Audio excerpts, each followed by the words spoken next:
دا د 1998 خبره ده. په مصر کې یو ډمه ډېره زیاته مشهوره شوې وه د پی پی عبدو په نوم. اوس په مصر کې د لوی وړو په خوله باندې یو نوم و بس، پی پی عبدو پی پی عبدو پی پی عبدو. ټوله ورځ به خلکو یو بل ته د پی پی عبدو د ډانس او د رقص کیسې کولې. پی پی عبدو به د غټو غټو بزنسمینانو اعلی عهدهدارانو په حکومتي پروګرامونو کې به رقص او ډانس کوه او بلا روپۍ به یې ګټلې.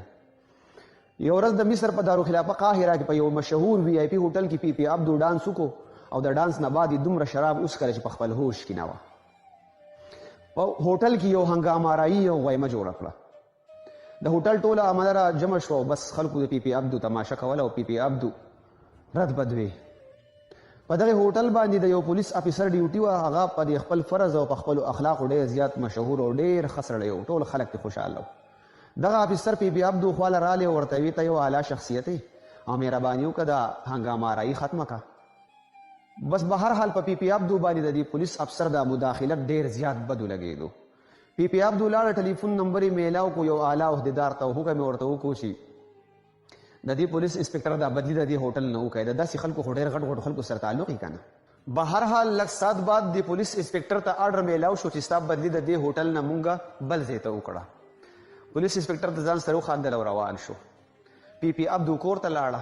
یو ورځ بعد چې د پی پی عبدو نه نشه لاړه نو واپس دې هوټل ته راغله او د هوټل انتظامیې نه یې تپوس وکړو وایي هغه پولیس افسر چېرته دی. انتظامیې ورته وی چې هغه خو تا بدلي کړي ده او بل ځای ته تللی دی. پی پی عبدو بیا ټلیفون میلاو کو، بیا یې اعلی عهدیدارانو ته ووایي چې دغه پولیس افسر واپس په دې خپل ځای تعینات کوي په دې هوټل کې. پولیس افسر ته بیا آرډر میلاو شو چې ته خپل ځای ته واپس راځه او خپل ځای ډیوټي کوه. پولیس افسر استعفا ولیکله. په دغه ورځو کې د مصر وزیر داخله وجد صالح په نوم باندې یو وزیر و، هغه ته یې پیش کړه. هغه ډېر حیرانه شو، ورته یې ویل د دې هوټل دپاره خو موږ ته ډېر افسران شفارسونه کوي چې موږ له دلته ډیوټي ولګوه او تو استعفا ورکړې د نوکرۍ نه دا ولي. د پولیس افسر ورته ویل په کوم ملک کې چې یو غیرتي او ایماندار افسر بدلي د یوې شرابۍ په یو ټلیفون کېږي او بیا یو ورځ بعد چې د هغې نه نشه لاړه شي نو هغه ډمه په یو ټلیفون باندې بیا زما ډیوټي په خپل ځای تعینات کوي، نو په داسې ملک اوسېدل ګناه دی، عیب دی. او بس استعفا یې په میز کېښوده او ولاړو. 2 میاشتې بعد دغې پولیس افسر مصر هم پرېښودو.